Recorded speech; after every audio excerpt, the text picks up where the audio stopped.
الحمد لله نحمده ونستعينه ونستغفره ونعوذ بالله من شرور أنفسنا ومن سيئات أعمالنا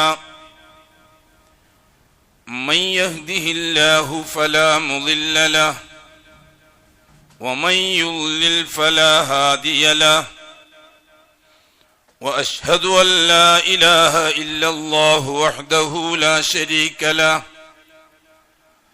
وأشهد أن محمدا عبده ورسوله أرسله بالهدى ودين الحق ليظهره على الدين كله ولو كره المشركون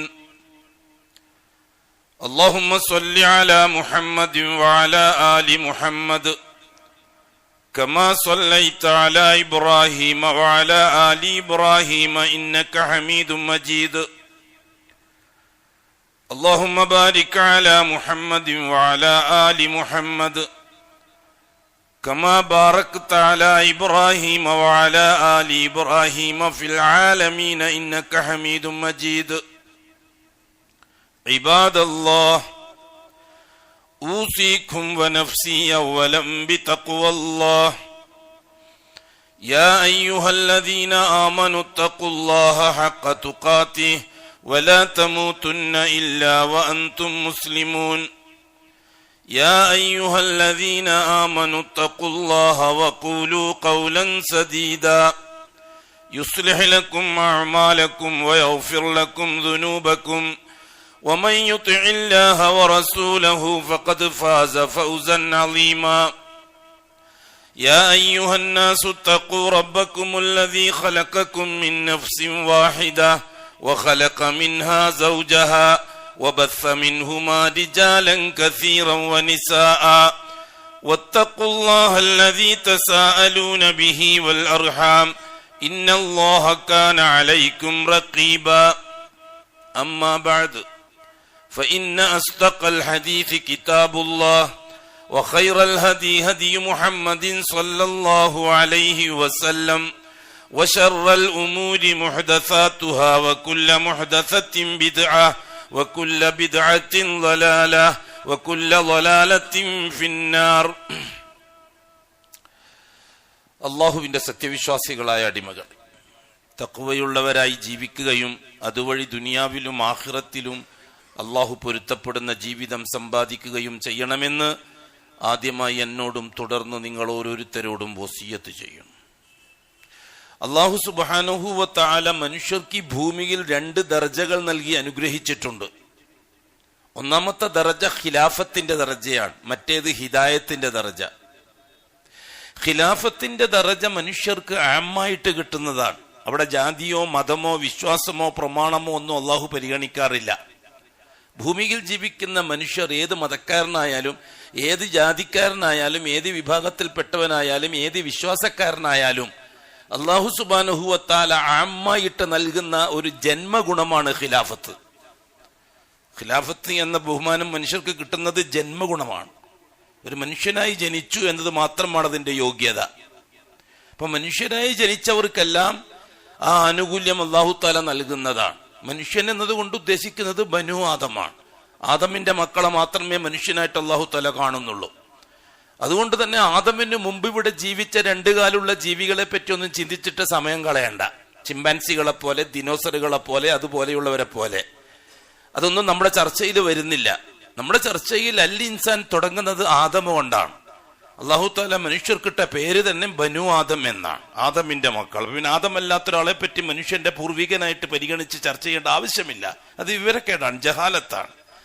കാരണം ആദം അലൈഹി സ്വലാത്തു വസ്സലാം ആകാശത്തിന്റെ സൃഷ്ടിയാണ്, ബാക്കിയുള്ളതെല്ലാം ഭൂമിയുടെ സൃഷ്ടിയാണ്. ആകാശത്തിന്റെ സൃഷ്ടിക്ക് എങ്ങനെയാ ഭൂമിയിൽ പൂർവികൻ ഉണ്ടാകുക? ആകാശത്തിൽ നിന്ന് വന്നൊരു സൃഷ്ടിക്ക് ഭൂമിയിൽ പൂർവികൻ ഉണ്ടാകുക എന്ന് പറഞ്ഞാൽ അത് ജഹാലത്തല്ലേ? അതിന്റെ പേര് സയൻസ് എന്നാണോ? വിവരക്കേടെന്നല്ലേ അതിന്റെ പേര്? ആ വിവരക്കേട് നമ്മളെന്തിനാ ചുമന്ന് നടക്കുന്നത്? അല്ലാഹു സുബ്ഹാനഹു വ തആല ആകാശത്തിൽ നിർമ്മിച്ച്, ആകാശത്തിൽ വിദ്യാഭ്യാസം നൽകി, ആകാശത്തിൽ ഇണയെ നൽകി, ആകാശത്തിൽ കല്യാണം കഴിപ്പിച്ച്, ആകാശത്തിൽ നിന്ന് സ്വർഗത്തിലേക്ക് മാറ്റിപ്പാർപ്പിച്ച്, എന്നിട്ട് ഭൂമിയിലേക്ക് വന്ന ആളല്ലേ ആദം. ആ ആദമിന് പിന്നെ ഭൂമിയിൽ പൂർവികനുണ്ട് എന്ന് പറഞ്ഞാൽ ഇവരക്കടല്ലെങ്കിൽ പിന്നെന്താണ്? അത് ജഹാലത്തല്ലെങ്കിൽ പിന്നെന്താണ്? സയൻസിന്റെ ജഹാലത്ത്. സയൻസ് എന്ന് പറഞ്ഞാൽ തന്നെ ജഹിലാണ്. ജഹിൽ എന്ന് പറഞ്ഞാൽ സ്ഥിരതയില്ലാത്ത അറിവിനാണ് ജഹിൽ എന്ന് പറയുന്നത്. ഒരു അറിവുമില്ലാത്തതിന് സഫാഹത്ത് എന്നാ പറയാ. ഒരു വിവരമില്ലാത്തതിന് സഫാഹത്ത് എന്നാ പറയാ. ജഹിൽ എന്ന് പറഞ്ഞാൽ അടിസ്ഥാനമില്ലാത്ത അറിവ്. ഇൽമ് എന്ന് പറഞ്ഞാൽ അടിസ്ഥാനമുള്ള അറിവ്. അടിസ്ഥാനമുള്ള അറിവും വഹ്യാനി ഷരീഫാൻ. മാ ഖാല അല്ലാഹു വമാ ഖാല റസൂലുള്ളാഹ്. അല്ലാഹ് പറഞ്ഞതും അല്ലാഹുവിന്റെ റസൂല് പറഞ്ഞതുമാണ് ഇൽമ്. മനുഷ്യൻ അവന്റെ ബുദ്ധിയിൽ നിന്ന് എടുത്തു പറയുന്നത് ജഹിലാണ്. ജഹിലിന് നിലനിൽപ്പുണ്ടാവില്ല. ജഹിലിന് നിലനിൽപ്പുണ്ടാവില്ല. ഇന്ന് പറഞ്ഞാൽ നാളെ മാറ്റി പറയും, നാളെ പറഞ്ഞാൽ മറ്റന്നാളെ മാറ്റി പറയും. അതാണല്ലോ സയൻസ് എന്ന് പറഞ്ഞാൽ. അതുകൊണ്ട് സയൻസ് ഇൽമല്ല, അത് ജഹിലാണ്. അത് തിരിച്ചറിഞ്ഞേ പറ്റൂ ഈ സമുദായം. അല്ലാഹു സുബ്ഹാനഹു വ തആല ഭൂമിയിൽ ജീവിക്കുന്ന മനുഷ്യന്റെ പൂർവികനെ ഉണ്ടാക്കിയത് ആകാശത്തിൽ വെച്ചാണ്. അതും ഉത്കൃഷ്ടമായ രീതിയിൽ. അള്ളാന്റെ സ്വന്തക്കാരായിട്ട് വന്നവരാണ് മനുഷ്യൻ ഈ ഭൂമിയിൽ. ആ സ്വന്തത്തിന്റെ പേരിൽ ഭൂമിയിൽ നൽകുന്ന ബഹുമാനമാണ് ഖിലാഫത്ത്. ഖിലാഫത്തിന്റെ എന്താ അടിസ്ഥാനം? അള്ളാന്റെ റുബൂബിയത്ത് അംഗീകരിക്കുക എന്നുള്ളതാണ് ഖിലാഫത്തിന്റെ അടിസ്ഥാനം. അള്ളാഹു റബ്ബാണെന്ന് അംഗീകരിക്കുക. എന്താണ് റബ്ബാണെന്ന് അംഗീകരിക്കുക എന്ന് പറഞ്ഞാൽ? എന്താണ് ഈ റുബൂബിയത്ത് കൊണ്ട് ഉദ്ദേശിക്കുന്നത്? അങ്ങനെ ഇങ്ങോട്ട് കിട്ടുന്നത് എന്തും എൻ്റെ അള്ളാഹുവിൽ നിന്ന് മാത്രമാണെന്ന് അംഗീകരിച്ചു കൊടുക്കുന്നതിന്റെ പേരാണ് റുബൂബിയത്ത് അംഗീകരിക്കുക എന്ന് പറഞ്ഞാൽ. അപ്പൊ ഉലൂഹിയത്തിന്റെ മായനയോ? ഇങ്ങിന്ന് അങ്ങോട്ട് കൊടുക്കുന്നത് മുഴുവനും അള്ളാഹ്ക്കേ ആവാവൂ എന്ന് അംഗീകരിക്കലാണ് ഉലൂഹിയത്ത്. അപ്പൊ നമ്മൾ ലാ റബ്ബ ഇല്ലല്ലാഹ് പറഞ്ഞിട്ടാണോ മുസ്ലിം ആയത്? ലാ ഇലാഹ പറഞ്ഞിട്ടാണോ മുസ്ലിം ആയത്? ലാ ഇലാഹ പറഞ്ഞിട്ടാണ് മുസ്ലിം ആയത്. അതൊക്കെ മുസ്ലിം ആകണമെങ്കിൽ ലാ ഇലാഹ പറയണം. അല്ല ലാ റബ്ബ ഇല്ലല്ലാഹ് പറഞ്ഞാൽ ഇസ്ലാം സഹിയാവൂല. ഓൾറെഡി മുസ്ലിം മനുഷ്യർ മുഴുവനും ആകാശലോകത്ത് വെച്ച് അള്ളാന്റെ റുബൂബിയത്തിൽ ഷഹാദത്ത് പറഞ്ഞിട്ടുണ്ട് പരിശുദ്ധ ഖുർആൻ. വഇദ് അഖദ റബ്ബുക മിൻ ബനി ആദമ മിൻ ദുഹൂരിഹിം ദുർരിയതഹും ഫഅശ്ഹദഹും അലാ അൻഫുസിഹിം അലസ്തു ബിറബ്ബിക്കും ഖാലു ബലാ ഷഹിദിനാ. അല്ലാഹു തആല പറഞ്ഞു, ആദം സന്തതികൾ മുഴുവനും അള്ളാഹുവുമായിട്ട് ഒരു കരാറിൽ ഏർപ്പെട്ടിട്ടുണ്ട്. ഉടലോടെ ആദമുണ്ടായിരുന്നു, ബാക്കിയുള്ളവരുടെ എല്ലാം അർവാഹുകളായിരുന്നു. മനുഷ്യന്റെ അടിസ്ഥാനം റൂഹാണല്ലോ, ശരീരമല്ലല്ലോ. റൂഹിന് നിലനിൽക്കാനുള്ളൊരു പേടകം, ഒരു റോബോട്ട് മാത്രമാണ് ഈ ശരീരം. ആവശ്യം തീർന്നാൽ ഇത് ഒഴിവാക്കും. അടിസ്ഥാനം റൂഹാണ്. റൂഹ് ഒരിക്കലും നശിക്കുന്ന പ്രശ്നമില്ല. ഈ ശരീരം നശിക്കും, അത് പുഴുക്കൾക്ക് തിന്നാനുള്ളതാണ്. അത് കഴിഞ്ഞാൽ നാളത്തേക്ക് ആവശ്യം വരുമ്പം വേറൊന്നും കൂടി ഉണ്ടാക്കുക ചെയ്യുക. ഹലക്കിനാക്കും കമാ ഹലക്കിനാക്കും അവല മറ, അങ്ങനല്ലേ അല്ലാഹ് പറഞ്ഞത്. അപ്പോൾ റോബോട്ട് ആവശ്യം വരുമ്പോൾ അന്നേരം അടുത്തേക്ക് ആവശ്യമായത് ഉണ്ടാക്കലാണ്. അവിടത്തേക്ക് ആവശ്യമായത് ഭൂമിയിലേക്കുള്ള റോക്കറ്റ് വേറെ, ആകാശത്തിലേക്കുള്ള റോക്കറ്റ് വേറെ, ബഹിരാകാശ റോക്കറ്റ് വേറെ അല്ലേ ഭൂമി. അതേപോലെ അല്ലാഹു സുബ്ഹാനഹു വ തആല അതേപോലെ എന്നല്ല, അതിന് മനസ്സിലാക്കാൻ വേണ്ടി ഉദാഹരണം പറഞ്ഞാൽ ലൈസ കമിസ്ലിഹി ശൈഉൻ, അള്ളാന്റെ കാര്യത്തിന് ഒന്നും ഉദാഹരണമില്ല. ഈ രീതിയിൽ അല്ലാഹു സുബ്ഹാനഹു വ തആല ആകാശലോകത്ത് ആദമിനെയും മക്കളെയും വിളിച്ചു കൂട്ടിയിട്ട് ഒരു കരാർ ഉണ്ടാക്കിയിട്ടുണ്ട് അല്ലാഹു. ആ കരാറിനെ പറ്റിയാണ് ഖുർആൻ പറഞ്ഞത്. വഇദ് അഖദിന മിൻ ബനി ആദമ മിൻ ളുഹൂരിഹിം ദുർരിയതഹും. ആദമിനെയും ആദമിന്റെ മക്കളെയും വിളിച്ചുകൂട്ടി അല്ലാഹു സുബ്ഹാനഹു വ തആല ഒരു കരാറ് വാങ്ങിയിട്ടുണ്ട്. കരാറ് വാങ്ങുക മാത്രമല്ല ഫഅശ്ഹദഹും, അവരെ കൊണ്ട് ഷഹാദത്ത് പറയിപ്പിക്കുകയും ചെയ്തിട്ടുണ്ട്. ഏത് വിഷയം? അലസ്തു ബിറബ്ബിക്കും, നിങ്ങളെ റബ്ബ് ഞാനല്ലേ എന്ന്. അന്ന് അല്ലാഹു സുബ്ഹാനഹു വ തആല മനുഷ്യരാശിക്ക് മുമ്പ്, അന്ന് ഞാനും നിങ്ങളൊക്കെ അവിടെ ഉണ്ടായിരുന്നു. ഖിയാമത്ത് നാൾ വരെയുള്ള മനുഷ്യർ മുഴുവനും ഉണ്ടായിരുന്നു. ഇവിടുത്തെ ഹിന്ദുവും മുസ്ലിമും ക്രിസ്ത്യാനിയും ജൂതനും ഫാസിസ്റ്റും സയനിസ്റ്റും കമ്മ്യൂണിസ്റ്റും സെക്യുലറിസ്റ്റും എല്ലാ ഇസക്കാരും ഒന്നുണ്ടായിരുന്നു അവിടെ. എല്ലാവരുടെ റൂഹും അമേരിക്കൻ ബൈഡന്റെ റൂഹും, റഷ്യൻ പുട്ടിന്റെ റൂഹും, ഇന്ത്യയിലെ മോഡിയുടെ റൂഹും, അതേപോലെ തന്നെ എല്ലാവരും റൂഹും ആരോയില്ല. ഫിറോന്റെ റൂഹും, നമ്രൂദിന്റെ റൂഹ്, കാറൂന്റെ റൂഹ്, ഇബ്രാഹിം നബിന്റെ റൂഹ്, മൂസാ നബിന്റെ റൂഹ്, ഈസാ നബിന്റെ റൂഹ്, പിന്നൊന്നും പറയാനില്ലല്ലോ. ഖിയാമത്ത് നാൾ വരെയുള്ള മുഴുവൻ മനുഷ്യരുടെ റൂഹ്. മുസ്ലിമിന്റെയും ഹിന്ദുവിന്റെയും ക്രിസ്ത്യാനിയുടെയും അല്ലാഹു തആലയുടെ മതം ചർച്ച ചെയ്യുന്നേ ഇല്ല. ഇവിടെ ചർച്ച ചെയ്യുന്ന മുഴുവനും മനുഷ്യനെയും അള്ളാന്റെ റുബൂബിയത്തുമാണ്. എന്നിട്ട് അല്ലാഹു തആല പറയുകയാണ് ഫഅശ്ഹദഹും അലാ അൻഫുസിഹിം, ഓരോരുത്തരെ കൊണ്ടും ഷഹാദത്ത് പറയിപ്പിച്ചിട്ടുണ്ട്. ഏത് വിഷയത്തിൽ? അലസ്തു ബിറബ്ബിക്കും, നിങ്ങളെ റബ്ബ് ഞാനല്ലേ. ഖുർആനല്ലേ കൂട്ടരെ? ഇത് ഏതെങ്കിലും നോവലിസ്റ്റ് എഴുതിയ നോവലൊന്നുമല്ലല്ലോ, ഏതെങ്കിലും മുസ്ലിയാരെ പ്രസംഗമല്ല, ഏതെങ്കിലും സംഘടനക്കാരന്റെ ഡയലോഗും അല്ല. അല്ലാഹു സുബ്ഹാനഹു വ തആല മനുഷ്യൻ എന്ന സൃഷ്ടിയുടെ പൂർവികനെ സംബന്ധിച്ച് വിശദമാക്കി തരികയാണ്, അവന്റെ ഇന്നലകളെ സംബന്ധിച്ച്. ഫഅശ്ഹദ അലസ്തു ബി റബ്ബിക്കും, നിങ്ങൾ റബ്ബ് ഞാനല്ലേ. ഒരാളെ റബ്ബാകാനുള്ള യോഗ്യത എന്താണ്? എന്താണ് റബ്ബ് എന്ന് പറഞ്ഞാൽ? ഞാൻ പലപ്പോഴും നിങ്ങൾക്ക് പറഞ്ഞു തന്നിട്ടുണ്ട്. റബ്ബ് എന്ന് പറഞ്ഞാൽ എന്താണ്? രക്ഷിതാവ് എന്ന് അർത്ഥം വെക്കരുത്. റബ്ബ് എന്ന് പറഞ്ഞാൽ രക്ഷിതാവ് എന്ന് അർത്ഥം വെച്ചിട്ടാ കൊളാക്കിയത്. റബ്ബ് എന്ന് പറഞ്ഞാൽ എന്താണ്? 3 അധികാരാവകാശങ്ങൾ ഏതൊരുവര് മാത്രമുള്ളതാണോ അവന്റെ പേരാണ് റബ്ബ്. അവനെ വിളിക്കാൻ ഉപയോഗിക്കുന്ന പേരാണ് റബ്ബ്. എന്താണ് ആ 3 അധികാരാവകാശം? അൽ മുൽക്കു വൽ ഖൽഖു വത്തദ്ബീർ. ഈ പ്രപഞ്ചം അഖിലാണ്ടത്തിന്റെയും ഉടമസ്ഥനാകാനുള്ള അധികാരം മുൽക്ക്. ഈ പ്രപഞ്ചം അഖിലാണ്ടത്തെയും അങ്ങ് അർശ് മുതൽ ഇന്ന് ഈച്ചകൾ വരെ, അങ്ങ് അർശ് മുതൽ ഇങ്ങ് ഈച്ച വരെ നിർമ്മിക്കാനുള്ള അധികാരം ഖൽഖ്. നിർമ്മിച്ചു കഴിഞ്ഞാൽ പിന്നെ അതിനെ കംപ്ലീറ്റ് നിയന്ത്രിക്കാനുള്ള അധികാരം തദ്ബീർ. ഈ 3 അധികാരം ആർക്കുള്ളതാണോ അവനെ വിളിക്കാൻ ഉപയോഗിക്കുന്ന പേരാണ് റബ്ബ്. ആ റബ്ബ് അല്ലാഹുവാണ്. ഖാലു റബ്ബുനല്ലാഹ്. റബ്ബുന, നമ്മുടെ റബ്ബ് ആരാണ്? അല്ലാഹ്, അല്ലാഹുവാണ്. അപ്പൊ അല്ലാഹുവിനെ വിളിക്കാൻ ഉപയോഗിക്കുന്ന പേരാണ് റബ്ബ്. എന്തുകൊണ്ടാണ് റബ്ബായത്? അധികാരാവകാശങ്ങൾ അവന് മാത്രമായതുകൊണ്ട്. അതിനാൽ ഇങ്ങോട്ട് നമുക്ക് എന്ത് കിട്ടുന്നുണ്ടെങ്കിലും അത് ഉടമസ്ഥനിൽ നിന്ന് കിട്ടുന്നതാണ്, നിർമ്മിച്ചവനിൽ നിന്ന് കിട്ടുന്നതാണ്, നിയന്ത്രിച്ചവനിൽ നിന്ന് കിട്ടുന്നതാണ്. അതിന്റെ അറബി പറഞ്ഞാൽ മാലിക്കിൽ നിന്നും ഖാലിഖിൽ നിന്നും മുതബ്ബിറിൽ നിന്നും കിട്ടുന്നതാണ്. ഇതാണ് തദ്ബീർ. ഈ റുബൂബിയ്യത്ത് ആകാശലോകത്ത് നമ്മൾ അംഗീകരിച്ചു കൊടുത്തിട്ടുണ്ട്. ഫഅശ്ഹദഹും അലാ അൻഫുസിഹിം അലസ്തു ബിറബ്ബിക്കും ഖാലു. അല്ലാഹ് തന്നെ പറഞ്ഞു, ഖാലു, മനുഷ്യര് മുഴുവനും അന്ന് സമ്മതിച്ചതാണ്. ബല, അതെ നീയാണ് റബ്ബ്. ഇത് നല്ല വിഷയം. അപ്പൊ റുബൂബിയ്യത്തിന്റെ ഷഹാദത്തിൽ മനുഷ്യൻ ജന്മനാ മുസ്ലിമാണ്. അതുകൊണ്ട് തന്നെ ഒരു ക്രിസ്ത്യാനിയുടെ കുഞ്ഞ്, ഒരു ക്രിസ്ത്യാനി പെണ്ണ് പ്രസവിക്കുന്നത് മുസ്ലിം കുഞ്ഞിനെയാണ് ഖുർആന്റെയും ഹദീസിന്റെ അടിസ്ഥാനത്തിൽ. ഒരു ഹിന്ദു സ്ത്രീ പ്രസവിക്കുന്നത് മുസ്ലിം കുഞ്ഞിനെയാണ്. ഒരു ക്രിസ്ത്യാനി, ഒരു ജൂത സ്ത്രീ പ്രസവിക്കുന്നത് മുസ്ലിം കുഞ്ഞിനെയാണ്. ഒരു കമ്മ്യൂണിസ്റ്റ് സ്ത്രീ പ്രസവിക്കുന്നത് മുസ്ലിം കുഞ്ഞിനെയാണ്. എന്തുകൊണ്ടാണ് ആ കുഞ്ഞ് മുസ്ലിം ആയത്? റുബൂബിയ്യത്തിൽ ഷഹാദത്ത് പറഞ്ഞ റൂഹാണ് ആ കുഞ്ഞിലുള്ളത്. അതുകൊണ്ടാണ് പണ്ട് പാർവതിക്ക് ഖുർആൻ ഓതാൻ അവകാശമുണ്ടെന്ന് നാം പറഞ്ഞത്. പാർവതി ജന്മനാ മുസ്ലിമാണ്. പ്രായപൂർത്തി എത്തിയതിനു ശേഷം ആലോചിച്ചാൽ മതി ബാക്കിയുള്ളത്. പ്രായപൂർത്തി എത്തുന്നത് വരെയും പാർവതി മുസ്ലിമാണ്. അതുകൊണ്ട് ഖുർആൻ ഓതാനും പഠിക്കാനും ഒക്കെ അവകാശം പാർവതിക്കുണ്ട്. ഇവിടുത്തെ എല്ലാ ഹിന്ദു, മുസ്ലിം, ക്രിസ്ത്യാനി, ജൂത വിഭാഗങ്ങൾക്കെല്ലാം കുട്ടികൾക്ക് അതിന് അവകാശമുണ്ട്. അത് ജന്മനാ മുസ്ലിമാണ്. അതിനെ വ്യാഖ്യാനിച്ചിട്ടില്ല അഷ്റഫുൽ ഖൽഖ് പറഞ്ഞത്. എന്താ തിരിയാത്ത മാതിരി കളിക്കുന്നത്? കുല്ലു മൗലൂദിൻ യൂലദു അലൽ ഫിത്ര. കുല്ലു മൗലൂദിൻ, എല്ലാ മനുഷ്യ കുഞ്ഞുങ്ങളും യൂലദു, ജനിച്ച് വീഴുന്നത്, അലൽ ഫിത്ര ഐ അൽ ഇസ്ലാം, ഇസ്ലാമിലാണ്.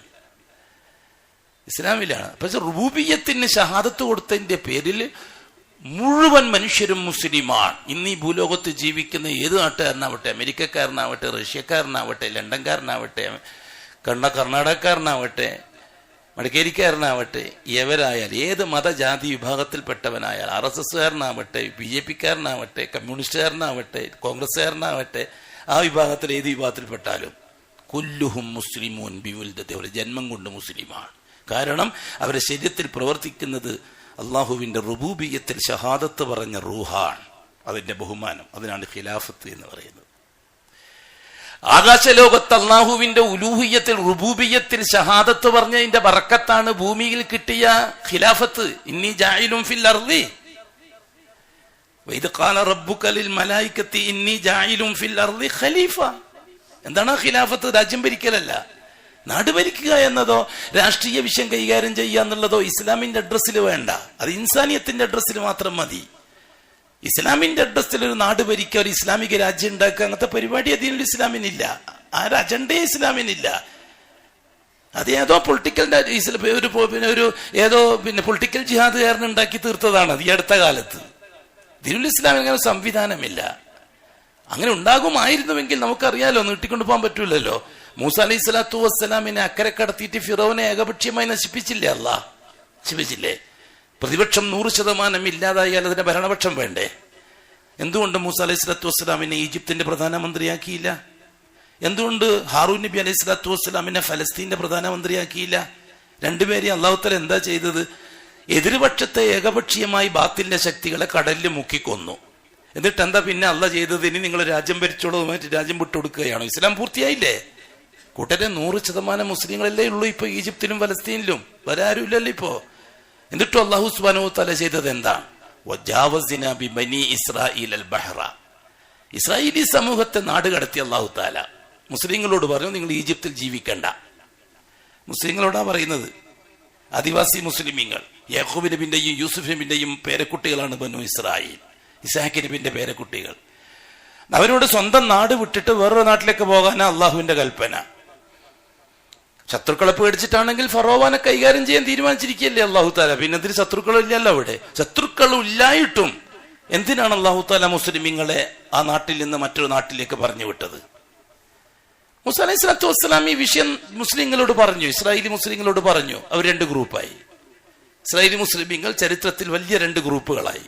ഒരു ഗ്രൂപ്പ് മൂസ നബിനെ എതിർത്തു, വേറൊരു ഗ്രൂപ്പ് മുസ്ലിമിനെ അംഗീകരിച്ചു. രണ്ട് മുസ്ലിമീങ്ങളാണ്. എതിർത്തവരെന്താ പറഞ്ഞത്? നിങ്ങൾ എന്താ പറയുന്നത് മൂസ നബി? നിങ്ങൾ എന്ത് ന്യായമാണ് ഈ പറയുന്നത്? നമ്മുടെ നാടല്ലേ ഈജിപ്ത്, നമുക്ക് ബാപ്പമാരുടെ കയ്യിലൂടെ കിട്ടിയതല്ലേ ഈജിപ്ത്. നമ്മുടെ ബാപ്പ ഇസ്ഹാഖ്, ഇസ്ഹാഖിന്റെ മകൻ യാക്കൂബ്, യാക്കൂബിന്റെ മകൻ യൂസുഫ്, യൂസുഫിന്റെ 12 മക്കള്, ആ പാരമ്പര്യത്തിൽ നമുക്ക് അവകാശപ്പെട്ടതല്ലേ ഈജിപ്ത്. എവിടെന്നോ നാട് കടന്നു വന്ന ഫാസിസ്റ്റുകൾക്ക് നാട് വിട്ടുകൊടുത്തിട്ട് നമ്മൾ ഇവിടുന്ന് പോകണമെന്ന് പറഞ്ഞത് നിങ്ങൾ എന്ത് ന്യായ പറയുന്നു മൂസ നബിയെ? ഇതെന്നെ ഇപ്പോഴും ഷിയാക്കൾ സലഫികളോട് ചോദിക്കുന്നത്, നിങ്ങൾ എന്ത് ന്യായമായി പറയുന്നത്? ഷിയാക്കള് സലഫികളോട് ചോദിക്കുന്ന ന്യായം അത് തന്നെയാണ്. അന്ന് അല്ലാഹു സുബ്ഹാനഹു മൂസ അലൈഹി സ്വലാത്തു വസ്സലാം പറഞ്ഞത് എന്താണ്? ഇത് അള്ളാഹുവിന്റെ കൽപ്പനയാണ്. ഹിക്മത്ത് നന്നായിട്ട് അറിയുന്നവനിക്ക് അവനാണ്. അവൻ പറയുന്നു, നാം അനുസരിക്കുന്നു. അവൻ മഅബൂദ്, നമ്മുടെ അബ്ദ്. ഇതാണ് നമ്മൾ ലാ ഇലാഹ ഇല്ലല്ലാഹ് പറഞ്ഞത്. അനുസരിച്ചേ പറ്റൂ. നിർബന്ധിച്ച് അനുസരിപ്പിച്ചു മൂസ നബി അവരെ കൊണ്ട്. എല്ലാവരും നാട് വിടാൻ തീരുമാനിച്ചു. എല്ലാം പിറക്കി കെട്ടി ഈജിപ്ത് വിട്ടു.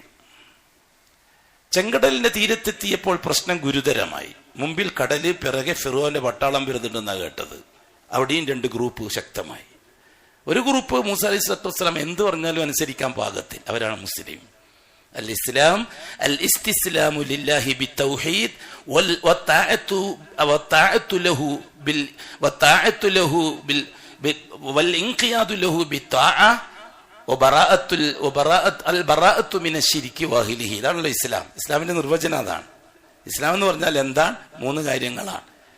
3 കാര്യങ്ങൾ. ഒന്ന് അൽ ഇസ്തിസ്ലാമു ലില്ലാഹി ബിത്തൗഹീദ്, അല്ലാഹ് എന്ത് പറഞ്ഞാലും അനുസരിക്കാൻ വേണ്ടി ഒഴുകിക്കൊടുക്കുക.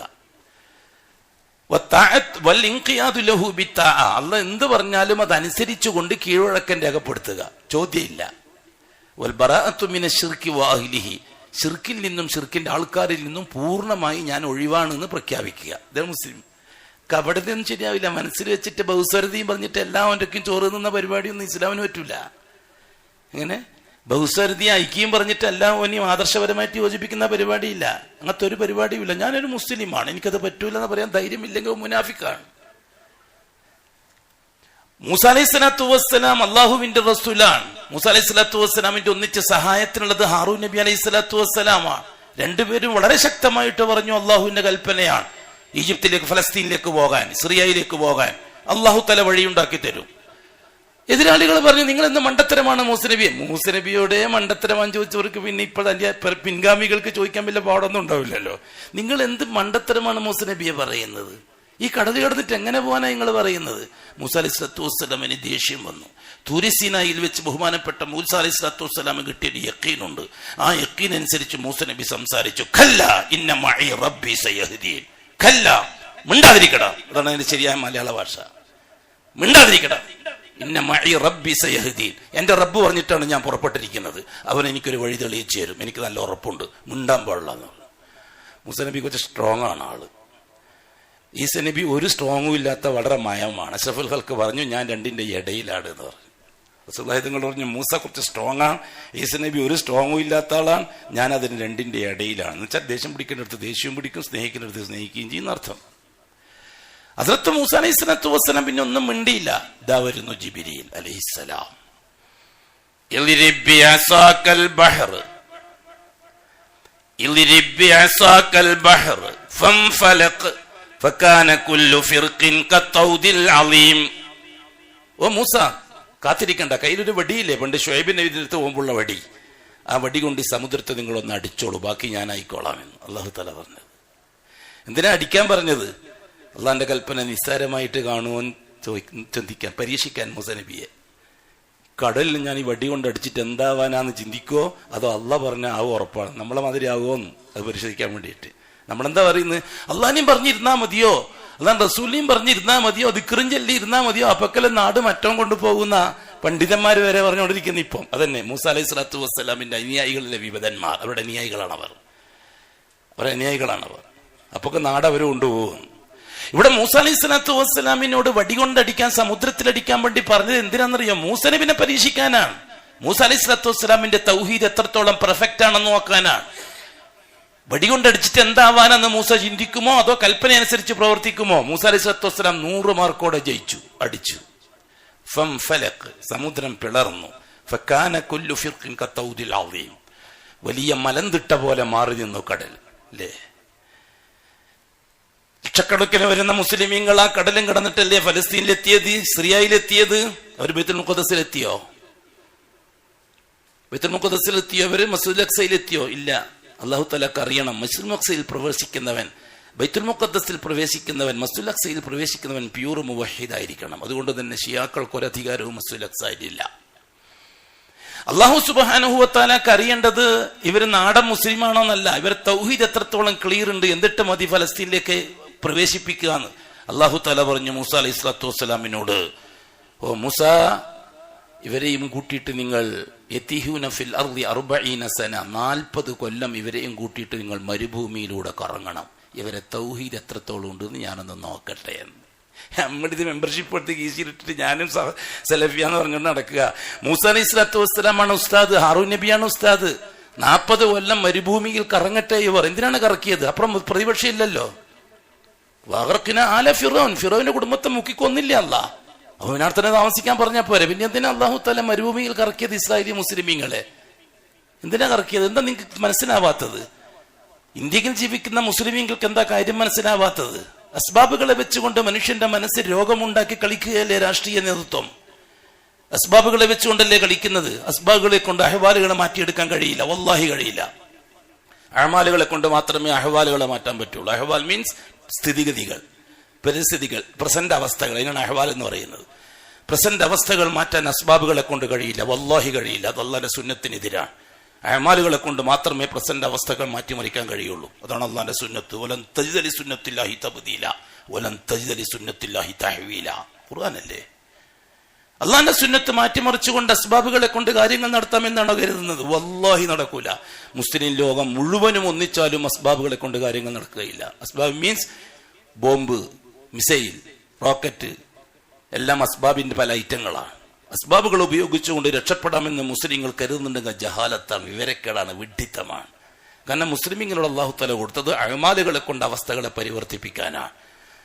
അല്ലാഹു തആല അസ്ബാബുകളെ കൊണ്ട് അഹ്വാലുകളെ പരിവർത്തിപ്പിക്കുമെന്ന് വഅദ ചെയ്തിട്ടില്ല.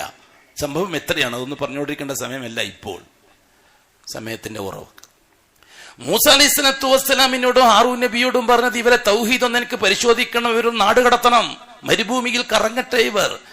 ഫിർഔന്റെ അധികാരത്തിന്റെ ചോട്ടിൽ അടിമകളായി ജീവിച്ച കാലത്ത് ഫിർഔനാകുന്ന ഭരണാധികാരിയുടെ പീഡനങ്ങൾ സഹിച്ച് അതിന് രക്ഷപ്പെടാൻ വേണ്ടിയിട്ടാണോ ഇവർ ലാ ഇലാഹ ഇല്ലല്ലാഹ് പറഞ്ഞത്, അതോ എനിക്ക് വേണ്ടിയിട്ടാണെന്ന് എനിക്കൊന്ന് അറിയണം.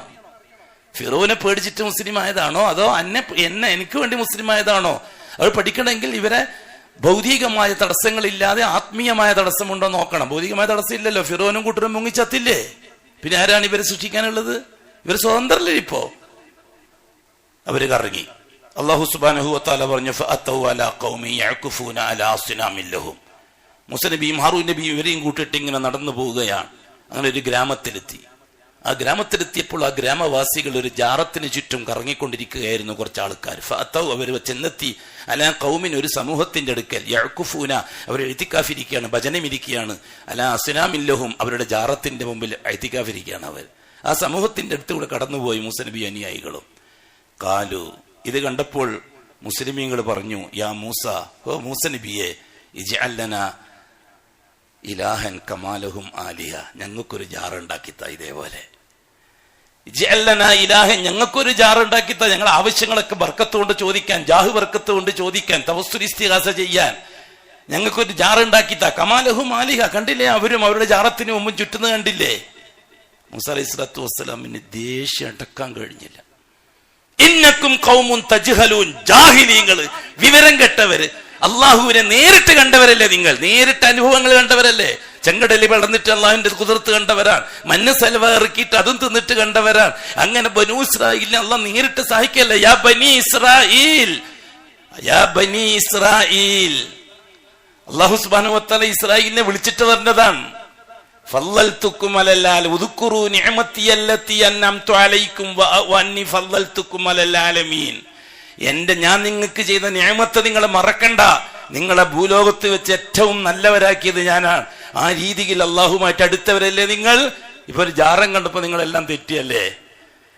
അള്ളാഹു സുബ്ഹാനഹു വ തആല മൂസ നബിയെയും ഹാറൂൻ നബിയെയും മുസ്ലിമീങ്ങളെയും ഫലസ്തീനിൽ പ്രവേശിപ്പിച്ചില്ല. മൂസ നബിക്കും ഹാറൂൻ നബിക്കും വഫാത്താകുന്നത് വരെയും ബൈത്തുൽ മുഖദ്ദസിൽ കടക്കാൻ സൗഭാഗ്യം കിട്ടിയിട്ടില്ല ഈ ഖൗമ കാരണത്താൽ. യൂശൈ നബിന്റെ കാലത്താണ് ബൈത്തുൽ മുഖദ്ദസിലേക്ക് അഥവാ മസ്ജിദുൽ അഖ്സയിലേക്ക് മുസ്ലിമീങ്ങൾ പ്രവേശിക്കുന്നത്. മൂസ നബിക്കും ഹാറൂൻ നബിയും ഇപ്പം മലഞ്ചെരുവിൽ എവിടെയോ മരിച്ചു. ബൈത്തുൽ മുഖദ്ദസിലോ മസ്ജിദുൽ അഖ്സയിലോ കടക്കാൻ സൗഭാഗ്യം കിട്ടിയിട്ടില്ല. നാം ചരിത്രം അറിയില്ല, നമുക്ക് ചരിത്രം നമ്മൾ പഠിക്കുകയും ചെയ്യില്ല. കാരണം പഠിച്ചു വെച്ചത് മറക്കാതിരിക്കാൻ. വേറെ എന്തൊക്കെയോ തലയിൽ കയറ്റി വെച്ചിട്ടുണ്ട്, അത് മറക്കാതിരിക്കാൻ നമ്മുടെ പുരോഹിതന്മാർ നമ്മുടെ ചരിത്രം പറഞ്ഞു തരൂല. അതാണ് സംഭവിച്ചത്. അപ്പൊ ഹസ്രത്ത് മൂസ അലൈഹി സ്വലാത്തു വസ്സലാമിന്റെ കാലഘട്ടം മുതൽ തന്നെ അള്ളാഹു സുബ്ഹാനഹു വ തആല ഈ കാര്യം നമുക്ക് വിശദീകരിച്ചു തന്നിട്ടുണ്ട്. ഖിലാഫത്തിന്റെ അടിസ്ഥാനത്തിൽ മനുഷ്യർക്ക് അസ്ബാബിന്റെ സൗഭാഗ്യം നൽകും. മനുഷ്യൻ അള്ളാഹുവിന്റെ പ്രതിനിധി എന്ന നിലയ്ക്ക് ഈ ഭൂമിയിൽ അള്ളാഹ് വെച്ച പകരക്കാരൻ, ആ പകരക്കാരന് ഖിലാഫത്തിന്റെ ദർജയുണ്ട്. ആ ഖിലാഫത്ത് നാട് ഭരിക്കലാണ് എങ്കിൽ മൂസ നബിന്റെയും ഹാറൂൻ നബിന്റെയും നേതൃത്വത്തിൽ രാജ്യം ഭരിക്കാൻ കൊടുക്കണം. എന്നിട്ട് പ്രധാനമന്ത്രിയും പ്രസിഡന്റൊക്കെ ആയിട്ട് ഇസ്ലാമിക ശരീഅത്തനുസരിച്ച് നാട് ഭരിക്കാൻ ഏൽപ്പിക്കണമായിരുന്നു. കാരണം 100% മുസ്ലിമീങ്ങൾ അതിന് തലപ്പത്തുള്ളത് മൂസ നബിയും ഹാറൂൻ നബിയും. എന്നിട്ടും നാട് കടത്തി, നാട് ചുറ്റി. എന്താ കാര്യം? അള്ളാഹ്ക്കൊന്നും തിരിഞ്ഞില്ലേ? അത്തു അല്ലിമൂനല്ലാഹ ബിദീനിക്കും. നിങ്ങളെ ദീൻ അള്ളാനെ പഠിപ്പിക്കുകയാണോ? ഖുർആൻ ചോദിക്കുന്നുണ്ട്. നിങ്ങളെ ദീൻ അള്ളാനെ പഠിപ്പിക്കുകയാണോ എന്റെ ദീൻ നിങ്ങൾ പഠിക്കുകയാണോ എന്ന് ചോദിക്കുന്നുണ്ട് അല്ലാഹു തആല. ഇപ്പൊ സംഭവം മനസ്സിലായിടത്തോളം ഉലമാക്കളടക്കം ഉലമാക്കളെ ദീൻ അള്ളാനെ പഠിപ്പിക്കുന്ന രീതിയാണ് ഇപ്പൊ കണ്ടുകൊണ്ടിരിക്കുന്നത്, അസ്ബാബുകളെ വെച്ചുകൊണ്ട്.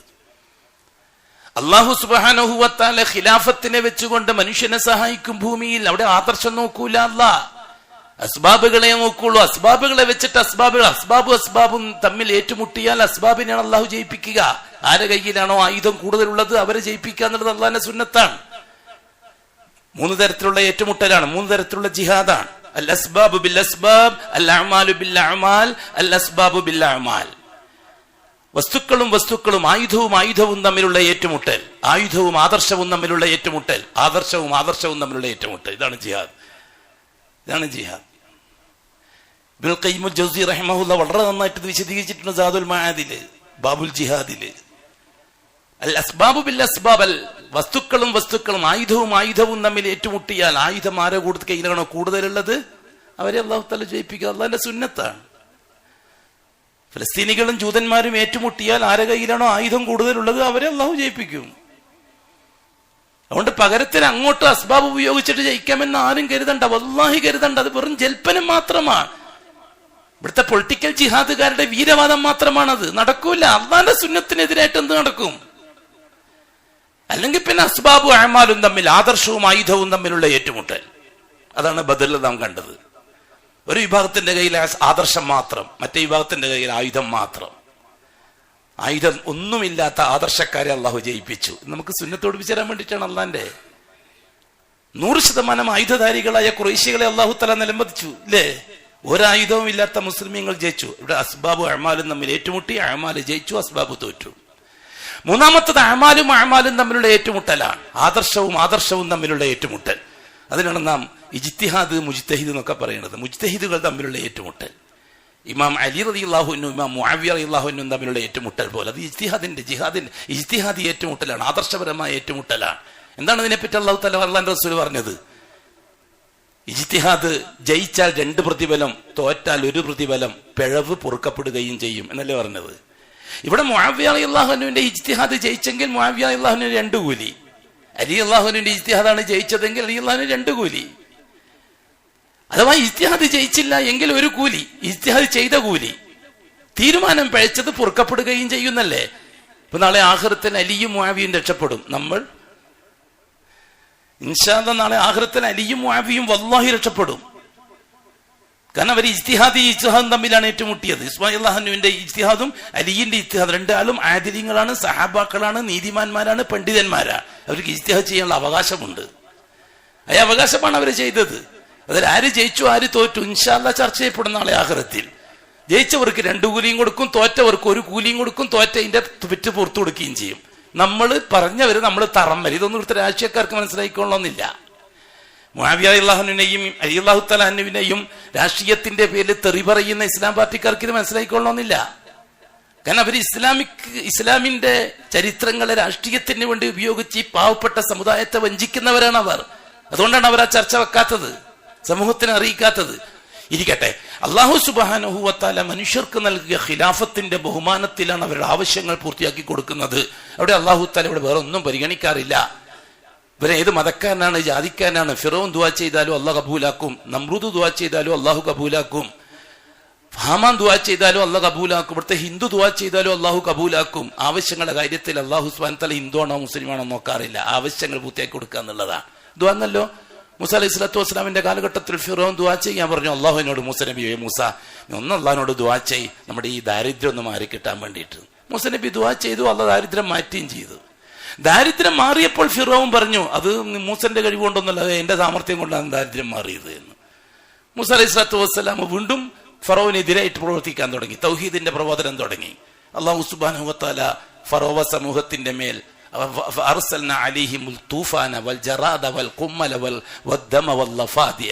രണ്ടാമത്തെ നടപടി എടുത്തു അല്ലാഹു തആല. എന്താണ് നടപടി? വെള്ളപ്പൊക്കത്തെ ഇറക്കി കൊടുത്തു. വൽ ജറാദ്, വെട്ടുകിളി ഇറക്കിയിട്ട് അല്ലാഹു തആല ശിക്ഷിച്ചു. വദ്ദമ, രക്തം, എവിടെ നോക്കിയാലും രക്തം, വെള്ളം കുടിക്കാൻ കിട്ടുന്നില്ല. വൽ ഖുമ്മല, പേൻ, എവിടെ നോക്കിയാലും പേൻ. വല്ലഫാദിയ, എവിടെ നോക്കിയാലും തവള. ഇതൊന്നും ഇപ്പോഴത്തെ ഇസ്ലാം പാർട്ടിക്കാർക്ക് മനസ്സിലാവില്ല. കാരണം അവർ ലാ ഇലാഹ ഇല്ലല്ലാഹ് സയൻസ് റസൂലുള്ളാഹിക്കാരാണ്. അതുകൊണ്ട് സയൻസ് റസൂലുള്ളാഹിക്കാർക്ക് എന്ത് ഈച്ച എന്ത് പൂച്ച, അവർക്കെല്ലാം ബോംബ്, അതേപോലെ തന്നെ മിസൈൽ. ഇവിടെ അല്ലാഹു തആല പറഞ്ഞു തരുന്ന ആയുധം തവള, ഈച്ച, പൂച്ച, ഇതൊക്കെ. ഏതംഗീകരിക്കും? അശ്ഹദു അല്ലാ ഇലാഹ ഇല്ലല്ലാഹ് വ അശ്ഹദു അന്ന മുഹമ്മദർ റസൂലുള്ളാഹ്. ലാ ഇലാഹ ഇല്ലല്ലാഹ് മുഹമ്മദുർ റസൂലുള്ളാഹിക്ക് അത് അംഗീകരിക്കാൻ കഴിയില്ല. ലാ ഇലാഹ ഇല്ലല്ലാഹ് സയൻസ് റസൂലുള്ളാഹിക്ക് അത് അംഗീകരിക്കാൻ കഴിയില്ല. സയൻസ് റസൂലുള്ളാഹിക്കാർ എപ്പോഴും അസ്ബാബി താക്കത്താണ് നോക്കുക, മുഹമ്മദുർ റസൂലുള്ളാഹി അമാലി താക്കത്താണ് നോക്കുക. മനസ്സിലാകുന്നുണ്ടോ ഞാൻ പറയുന്നത്? മലയാളം തന്നെയാണ് പറയുന്നത്. നിങ്ങൾക്ക് മനസ്സിലാകുന്നുണ്ടോ എന്നൊന്നും എനിക്കറിയില്ല. നിങ്ങളെ ഭാഷ അങ്ങനെ അറിയില്ലല്ലോ. പറഞ്ഞാൽ മനസ്സിലാകുന്ന മലയാളികളുണ്ട്, മലയാളം മനസ്സിലാകുന്നവരല്ലേ നിങ്ങളെല്ലാവരും. അല്ലാഹു സുബ്ഹാനഹു വ തആല ഭൂമിയിൽ മനുഷ്യർക്ക് നൽകുന്ന രണ്ടാമത്തെ യോഗ്യത ഹിദായത്തിന്റെ യോഗ്യതയാണ്. എന്താണ് ഹിദായത്ത് എന്ന് പറഞ്ഞാൽ? ഖിലാഫത്ത് വിശദീകരിച്ചതുപോലെ വിദഹിക്കണം. ഹിദായത്തിന് നാം സന്മാർഗം എന്ന് അർത്ഥം പറഞ്ഞിട്ട് തൊലച്ചു. ഹിദായത്തിന് നാം സന്മാർഗം എന്ന് അർത്ഥം പറഞ്ഞിട്ട് തൊലച്ചു. സന്മാർഗം, ഏത് സന്മാർഗം? ഹിദായത്ത് എന്ന് പറഞ്ഞാൽ ഒരു മനുഷ്യൻ ഈ ഭൂമിയിൽ ജീവിക്കുമ്പോൾ അവന്റെ ഏതെങ്കിലും ഒരു വിഷയത്തിൽ ഏത് പ്രശ്നമായാലും അവന്റെ 24 മണിക്കൂർ നേരത്തെ ജീവിതത്തിനിടയിൽ ഉണ്ടാകുന്ന സകല പ്രശ്നങ്ങളും അള്ളാഹുവിനെ മാത്രം അറിയിക്കുകയും അവനോട് മാത്രം ചോദിക്കുകയും നേടുകയും ചെയ്യാനുള്ള മാനസികാവസ്ഥ ആർക്ക് കിട്ടിയോ അവൻ ഹിദായത്തിലാണ്. അതാണ് ഹിദായത്ത്. ആ മാനസികാവസ്ഥക്കാണ് ഹിദായത്ത് എന്ന് പറയുന്നത്. നമ്മൾ പറയുന്ന ഹിദായത്ത് 5 നേരം കൃത്യമായി നിസ്കരിക്കുന്ന, സുന്നത്ത് മുഴുവൻ നിസ്കരിക്കുന്ന, തഹജ്ജുദ് മുഴുവൻ നിസ്കരിക്കുന്ന, എല്ലാ ദിവസവും നോമ്പ് നോക്കുന്ന, ഹജ്ജ് ഓരോ കൊല്ലവും ചെയ്യുന്ന, ഉംറ ഓരോ വർഷം മാസവും ചെയ്യുന്ന, അങ്ങനെ മിസ്കിൻ ഖാന, യത്തീം ഖാന, മുസാഫിർ ഖാന, സകല ഖാനകൾ നടത്തുന്ന, അതേപോലെ തന്നെ റിലീഫ് വണ്ടി വേറെ, ആംബുലൻസ് വണ്ടി വേറെ, അതേപോലെ തന്നെ ക്ലിനിക്ക് വേറെ, ബി കോംപ്ലക്സ് ഗുളിക വേറെ, ബത്തക്കന്റെ കുരു വേറെ, അങ്ങനെ പോകും. ചാരിറ്റി. പക്ഷെ ഹിദായത്തിന്റെ കാര്യത്തിൽ അവൻ പോക്കാണ്. ഇതെല്ലാം ചെയ്യുന്നുണ്ടെങ്കിലും അവൻ ഹിദായത്ത് കിട്ടിയവനല്ല എങ്കിൽ, അഥവാ എന്റെ കാര്യത്തിൽ എന്റെ അല്ലാഹ് മാത്രം എന്ന മാനസികാവസ്ഥ ഇല്ലെങ്കിൽ, വല്ലാഹി സുമ്മ വല്ലാഹി പറഞ്ഞത് മുഴുവനും ബാത്തിലാണ്. അതൊന്നും റിക്കാർഡിൽ ഉണ്ടാവില്ല. ഈ പറഞ്ഞതെല്ലാം ഇബാദത്താകുന്നത് ഹിദായത്ത് പൂർത്തിയാകുമ്പോഴാണ്. ഹിദായത്ത് അല്ലാഹുവിന്റെ വക ഓശാരമായിട്ട് കിട്ടേണ്ടതാണ്. വല്ലാഹി അത് സാമർഥ്യം കൊണ്ട് കിട്ടേണ്ടതല്ല, ഇൽമ കൊണ്ട് കിട്ടണം. നമ്മൾ സാധാരണ ചിന്തിക്കാറുണ്ട്, 15 കൊല്ലം കിതാബ് ഓതിയ ഉസ്താദ്, 25 കൊല്ലം മുദരിസായ ഉസ്താദ്, 40 കൊല്ലം ഖാദിയായ ഉസ്താദ്, ഇപ്പം സ്റ്റേറ്റ് ഖാദി, കുറച്ച് കഴിഞ്ഞാൽ ഇന്ത്യൻ ഖാദി, പിന്നെ ഇന്റർനാഷണൽ ഖാദി. ഇവർക്കൊന്നും കാര്യം മനസ്സിലായില്ല. ഇന്നലെ വരെ കണ്ടൻ ടൗസർ വിട്ട് ദിനേശ് വീടിന്റെ കുറ്റിയും വലിച്ച് തെക്കോട്ടും വടക്കോട്ടും ഏറാപാറ നടന്ന നിനക്കാടാ തൗഹീദ് മനസ്സിലായത്? അത് നമ്മൾ ഉസ്താദിനോ ചോദിക്കില്ലേ സാധാരണ? ഈ ചെറുപ്പക്കാരനോട് നാം പറയുന്നു, ധൈര്യമായിട്ട് നീ പറയണം, അതെ എനിക്കാണ് മനസ്സിലായത്. നിന്റെ ഉസ്താദ് 15 കൊല്ലം കിതാബ് ഓതി എന്നത് കൊണ്ട് ഹിദായത്ത് കിട്ടിക്കൊള്ളണമെന്നില്ല. 25 കൊല്ലം മുദരിസായി എന്നതുകൊണ്ടും ഹിദായത്ത് കിട്ടിക്കൊള്ളണമെന്നില്ല. അഖില ലോക ഖാളിയായതുകൊണ്ടും ഹിദായത്ത് കിട്ടിക്കൊള്ളണമെന്നില്ല. എന്താണ് ഹിദായ? എന്ത് പ്രശ്നം വരുമ്പോഴും എന്റെ അല്ലാഹു മാത്രം എന്ന മാനസികാവസ്ഥക്കാണ് ഹിദായത്ത് എന്ന് പറയുന്നത്. അതാർക്കുണ്ടോ അവൻ ഹിദായത്തിലാണ്.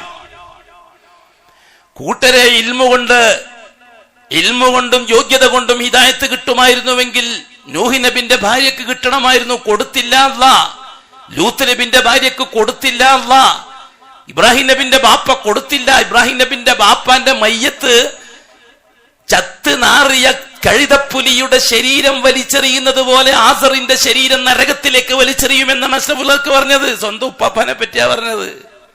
അവിടെ ബന്ധുവും കുന്തോന്നും വിഷയമല്ല ആദർശത്തിന്റെ കാര്യത്തില്. അഷ്റഫുൽക്കിന്റെ വല്യുപ്പാപ്പ ആസർ, ഉപ്പാപ്പ ഇസ്മായില്, അതിന്റെ അപ്പുറത്ത് ഉപ്പാപ്പ ഇബ്രാഹിം, ഇബ്രാഹിമിന്റെ ഉപ്പ ആസർ, വല്യുപ്പാപ്പ അഷ്റഫുൽക്കിന്റെ. അതൊന്നും ഹിദായത്തിന് യോഗ്യതയല്ല. റസൂലുള്ളാഹി തങ്ങളുടെ ഹളറത്തിൽ 8 കൊല്ലക്കാലം കിതാബ് ഓതി പഠിച്ച മഹാപണ്ഡിതനാണ് അബൂ താലിബ്. അഷ്റഫുൽ ഖാൻ ഉസ്താദ് 8 കൊല്ലമാണ് അഷ്റഫുൽ ഖൽക്കിന്റെ ഗുരുകുലത്തിൽ നിന്ന് അബൂ താലിബ് കിതാബ് ഓതിയത്. 8 കൊല്ലം. വഫാത്താകുന്നത് വരെ അഷ്റഫുൽ ഖൽക്ക് പിന്തുടർന്നു അബൂ താലിബിനെ, ഇല്ലേ? അഷ്റഫുൽ ഖൽക്ക് അബൂ താലിബ് മരിക്കുന്നത് വരെയും ഒന്നിച്ചുണ്ടായിരുന്നില്ലേ? അഷ്റഫുൽ ഖൽക്ക് മരിക്കുന്ന അന്നും ഒന്നിച്ചുണ്ടായില്ലേ അഷ്റഫുൽ ഖൽക്ക്? ലോക ചരിത്രത്തിൽ ഇങ്ങനെ ഒരു മഹബത്ത് നമുക്ക് കാണിച്ചു തരാൻ പറ്റുമോ? അഷ്റഫുൽ ഖൽക്കും അബൂ താലിബും തമ്മിലുള്ള മഹബത്തിന് തുല്യമായിട്ട് ലോക ചരിത്രത്തിൽ കാണിച്ചു തരാൻ പറ്റുമോ? ഭൂലോകത്ത് ജീവിച്ച മുഴുവൻ മനുഷ്യരുടെയും സ്നേഹം തുലാസിന്റെ ഒരു തട്ടിലിടുക, അബൂ താലിബിന് അഷ്റഫുൽ ഖൽക്കിനോടുള്ള സ്നേഹം മറ്റേ തട്ടിലിട്ടാൽ അബൂ താലിബിന്റെ സ്നേഹത്തിന്റെ തട്ടാണ് തൂക്കം കൂടുക. അത്രമാത്രം അഷ്റഫുൽ ഖൽക്ക് സ്നേഹിച്ചില്ലേ അഷ്റഫുൽ ഖൽക്കിനെ അബൂ താലിബ്? തിരിച്ചങ്ങോട്ടും അഷ്റഫുൽ ഖൽക്ക് മാനുഷികമായ അവകാശം വെച്ചുകൊണ്ട് അബൂ താലിബിനെ സ്നേഹിച്ചതുപോലെ ലോകത്താരെങ്കിലും സ്നേഹിച്ചോ? ഖദീജാനെ സ്നേഹിച്ചത് ആദർശത്തിന്റെ പേരിലാണ്. അബൂബക്കറിനെ സ്നേഹിച്ചത് ആദർശത്തിന്റെ പേരിലാണ്. ആയിഷാനെ സ്നേഹിച്ചത് ആദർശത്തിന്റെ പേരിലാണ്. അബൂ താലിബിനെ സ്നേഹിച്ചത് മാനുഷികതയുടെ പേരിലാണ്. തുല്യതയില്ലാത്ത സ്നേഹം ഒന്നും നേടാൻ അബൂ താലിബിന് കഴിഞ്ഞില്ല. അബൂ താലിബ് നേരെ നരകത്തിലേക്ക് ഒരു ഷൂം ധരിച്ചുകൊണ്ട്. അബ്ബാസ് റളിയല്ലാഹു അൻഹു ചോദിച്ചു, മൂത്താപ്പാക്ക് വല്ലതും ചെയ്യാൻ നിങ്ങളെ കൊണ്ട് കഴിയുമോ നിങ്ങളെ സ്നേഹിച്ചതിന്റെ പേരിൽ? അഷ്റഫുൽ ഖൽക്ക് പറഞ്ഞു, ഞാൻ ഉള്ളത് കൊണ്ടാണ്. അഷ്റഫുൽ ഖൽക്ക് പറഞ്ഞു, ഞാൻ ഉള്ളത് കൊണ്ടാണ് നരകത്തിന്റെ അടിത്തട്ടിൽ കരിഞ്ഞൊടുങ്ങേണ്ട എന്റെ മൂത്താപ്പ നരകത്തിന്റെ ഏറ്റവും മുകളിൽ അഹുവനായ ശിക്ഷ ഒരു നരകത്തിന്റെ ഷൂ മാത്രം ധരിച്ചുകൊണ്ട് കാലാകാലം കഴിയും എന്ന് പറഞ്ഞു റസൂലുള്ളാഹി തങ്ങൾ. അത് ഞാൻ ശുപാർശ ചെയ്തതിന്റെ പേരിലാണെന്ന് അബ്ബാസ് റളിയല്ലാഹു പറഞ്ഞു റസൂലുള്ളാഹി തങ്ങൾ. ഇറാനിയൻ ഷിയാക്കൾ അബൂ താലിബിനെ ഷെയ്ഖാക്കി അംഗീകരിച്ചിട്ടുണ്ട്. കാരണം അവരെ വലിയ ഷെയ്ഖ് അലിന്റെ ബാപ്പ അബൂ താലിബ് നരകത്തിലാണെന്ന് സമ്മതിക്കാൻ ഇറാനിയൻ ഷിയാക്കൾക്ക് കഴിയില്ല. അതുകൊണ്ട് തന്നെ ഇറാനിയൻ ഷിയാക്കൾക്ക്, കേരളത്തിലടക്കമുള്ള ഇറാനിയൻ ഷിയാക്കൾക്ക് അലിയിൽ നിന്ന് അബൂ താലിബിലേക്ക്, അബൂ താലിബിൽ നിന്നാണ് അവരെ പാരമ്പര്യം ഇബ്രാഹിമിലേക്ക് പോകുന്നത്. അവർ ഇപ്പുറത്തേക്ക് കടന്നിട്ട് അഷ്റഫുൽ ഖൽക്ക് വഴി ഇബ്രാഹിമിലേക്ക് എത്താൻ തയ്യാറല്ല അവര്. അതുകൊണ്ട് തന്നെ ഇറാനിയൻ സമൂഹത്തിന് ഇസ്മായിലി പാരമ്പര്യം സംസാരിക്കൂല. അവർ കൂടുതൽ ഇബ്രാഹിമി പാരമ്പര്യമേ കൂടുതൽ സംസാരിക്കുള്ളൂ. ഇറാനിയൻ ഷിയാക്കൾ ഇവർ കൊടിയ ജൂതന്മാരാണ്. ഈസാ അലൈഹി സ്വലാത്തു വസ്സലാമിന്റെ ഉമ്മ മറിയം അലൈഹി സ്വലാത്തു വസ്സലാം വ്യഭിചാരി എന്ന് പറഞ്ഞാലേ ഇസ്രായേലി ജൂതനാവുള്ളൂ. ആയിഷത്തു സിദ്ദീഖ വ്യഭിചാരി എന്ന് പറഞ്ഞാലേ ഇറാനിയൻ ജൂതനാവുള്ളൂ. അതാ വ്യത്യാസം. രണ്ടുപേരും ജൂതന്മാരാണ്, കടുത്ത ജൂതന്മാർ. ഒന്ന് അഷ്റഫുൽ ഖൽക്കിന്റെ കാലത്തുള്ള ജൂതൻ, മറ്റേത് അഷ്റഫുൽ ഖൽക്കിന് ശേഷമുള്ള ജൂതൻ. ആദ്യത്തെ ജൂതൻ ഈസാ നബിന്റെ ഉമ്മ മറിയത്തെ ജാനിയത്താക്കി. രണ്ടാമത്തെ ജൂതൻ അഷ്റഫുൽ ഖൽക്കിന്റെ പ്രിയപ്പെട്ട ഭാര്യ ആയിഷ ബിബിയെ ജാനിയത്താക്കി. ഇവിടെ മറിയം അലൈഹി സ്വലാത്തു വസ്സലാമിനെ ജാനിയത്താക്കിയതാണോ കടുപ്പം? ആയിഷാനെ ജാനിയത്താക്കിയതാണോ? ആയിഷാനെ ജാനിയത്താക്കിയതാണ് കടുപ്പം. അതുകൊണ്ട് തന്നെ ഇസ്രായേലിയൻ ജൂതനേക്കാൾ അപകടകാരിയാണ് ഇറാനിയൻ ജൂതൻ. എന്തുകൊണ്ട്? ആയിഷ സിദ്ദീഖാനെ ജാനിയത്ത് എന്ന് പറയുന്നത് കൊണ്ട് ഖുർആന്റെ നിഷേധമാണ്. ഖുർആനിൽ പവിത്രതയുള്ള സ്ത്രീ എന്ന് ഖുർആൻ എടുത്തു പറഞ്ഞതാണ് ആയിഷ റളിയല്ലാഹു തആല അൻഹയെ സംബന്ധിച്ച്. അല്ലാഹു സുബ്ഹാനഹു വ തആല വളരെ കൃത്യമായി ആയിഷ സിദ്ദീഖ റളിയല്ലാഹു തആല അൻഹുവിന്റെ പവിത്രതയെ സംബന്ധിച്ച് സംസാരിച്ചിട്ടുള്ളതിന്റെ നിഷേധമാണത്. സലഫികളെ ഇപ്പോഴും ഇറാനിയൻ ഷിയാക്കൾ വിളിക്കുന്നത് അബ്നാ ഉസ്സാനിയ എന്നാണ്, വ്യഭിചാരിയുടെ മക്കൾ എന്ന് ആയിഷനെ ഉദ്ദേശിക്കുന്നത്. പറയാൻ ബുദ്ധിമുട്ടുണ്ടെങ്കിൽ ഇപ്പം പറഞ്ഞേ പറ്റൂ. കാരണം എന്താണെന്നറിയോ? സലഫിയത്തിന്റെ പേരിൽ മെമ്പർഷിപ്പ് ഉള്ളവർ പോലും ഇറാനിയൻ ഷിയ്യത്തിന്റെ വക്കീലാണ് എന്ന് നാം മനസ്സിലാക്കുന്നു. അതുകൊണ്ടാണ് നാം കടുപ്പത്തിൽ പറയേണ്ടി വന്നത്. ഇതുവരെ നാം പറഞ്ഞിട്ടില്ലാത്ത ഭാഷ അതാണ്. സലഫിയത്തിൽ മെമ്പർഷിപ്പ് ഉള്ളവർക്ക് ഈശയിലിട്ടിട്ട് രാഷ്ട്രീയ വിഷയം വരുമ്പോൾ ഇറാനിയൻ ഷിയ്യത്തിനെ പിന്തുണക്കുന്ന സലഫികൾ വരെ ഉണ്ടായി, കേരളത്തിലും തമിഴ്നാട്ടിലും കർണാടകയിലും അടക്കം. അതുകൊണ്ടാണ് നമുക്ക് ഇത്ര കട്ടിയിൽ പറയേണ്ടി വന്നത്. തിരിച്ചറിവ് വേണം. സലഫിയത്ത് വ ഷിയ്യ രണ്ട് വലിയ വിഷയമാണ്. അല്ലാഹു സുബ്ഹാനഹു വ തആല ഹിദായത്ത് നൽകി ആദരിച്ചു. ഹിദായത്ത് എന്ന് പറഞ്ഞാൽ എന്താണ്? ഏതൊരു വിഷയത്തിനും അള്ളാഹുവിനെ മാത്രം അംഗീകരിക്കാനുള്ള സൗഭാഗ്യത്തിനാണ് ഹിദായത്ത് എന്ന് പറയുന്നത്. ആ സൗഭാഗ്യം ആർക്ക് കിട്ടിയോ അവൻ ഹിദായത്തിലാണ്. അത് ഇന്നാക്ക് എന്ന് പറയാൻ നമുക്ക് സാധ്യമല്ല. എനിക്ക് ഹിദായത്ത് കിട്ടിയോ ഇല്ലോ തീരുമാനിക്കാൻ എനിക്ക് അവകാശമുണ്ട്. കാരണം എന്റെ മാനസിക അവസ്ഥ വെച്ചുകൊണ്ട് എനിക്ക് ഹിദായത്ത് തീരുമാനിക്കാം. ഞാൻ എന്റെ ദൈനംദിന ജീവിതത്തിൽ അള്ളാഹു അല്ലാത്ത ഒന്നിനെയും പരിഗണിക്കാൻ ഞാൻ ഉദ്ദേശിക്കുന്നില്ലെങ്കിൽ ഞാൻ ഹിദായത്തിലാണ്. ഞാൻ നിസ്കരിക്കുന്നു, നോമ്പ് വെക്കുന്നു, സക്കാത്ത് കൊടുക്കുന്നു, ഹജ്ജ് ചെയ്യുന്നു, സകല ചാരിറ്റി നടത്തുന്നു. പക്ഷെ എന്റെ ദൈനംദിന വിഷയത്തിൽ എനിക്ക് ബന്ധം മറ്റു ചിലരോടാണ്, അള്ളാഹുവിനെ കൂടാതെ മരിച്ചവരോട്, ജീവിച്ചിരിക്കുന്നവരോട്, ഒന്നിക്ക് ജിന്നിനോട്, അല്ലെങ്കിൽ മലിക്കിനോട്, അല്ലെങ്കിൽ പിശാചുക്കളോട്, അല്ലെങ്കിൽ ദീനാറിനോട്, അല്ലെങ്കിൽ ദിർഹമിനോട്, അല്ലെങ്കിൽ രാഷ്ട്രീയത്തോട്, അല്ലെങ്കിൽ ഭരണത്തോട്. ഇതാണ് എന്റെ മാനസികാവസ്ഥയെങ്കിൽ നീ എത്ര വലിയ നിസ്കാരക്കാരനാണെങ്കിലും നീ ലലാലത്തിലാണ്. ഹിദായത്തിന്റെ ഓപ്പോസിറ്റ് ലലാലത്ത്. ലലാലത്ത് എന്ന് പറഞ്ഞാൽ ദൈനംദിന വിഷയത്തിൽ ഉണ്ടാകുന്ന പ്രശ്നങ്ങൾക്ക് അള്ളാഹുവിനോടൊപ്പം അല്ലാത്ത മറ്റ് വലതിനെയും പ്രതീക്ഷിക്കുക. അതാണ് ലലാലത്ത്. ഈ ഹിദായത്തിനെ വെച്ചുകൊണ്ടാണ് അല്ലാഹു സുബ്ഹാനഹു വ തആല അഅമാലുകളെ നൽകിയിരിക്കുന്നത്. അഅമാലുകൾ ഹിദായത്ത് സസ്പെൻഡായി പോകാതിരിക്കാൻ, ഡിസ്മിസ് ആയി പോകാതിരിക്കാനുള്ളതാണ്. അഖൂലു ഖൗലി ഹാദാ വല്ലാഹു അഅലം വഅസ്തഗ്ഫിറുല്ലാഹൽ അളീമ ലി വലക്കും വഅസ്തഗ്ഫിഹി അന്നി വഅൻകും വഅൻ ജമീഇൽ മുസ്ലിമീന വൽ മുഅ്മിനീന അജ്മഈന വസ്തഗ്ഫിറുഹു ഇന്നഹു ഹുവൽ ഗഫൂറുർ റഹീം.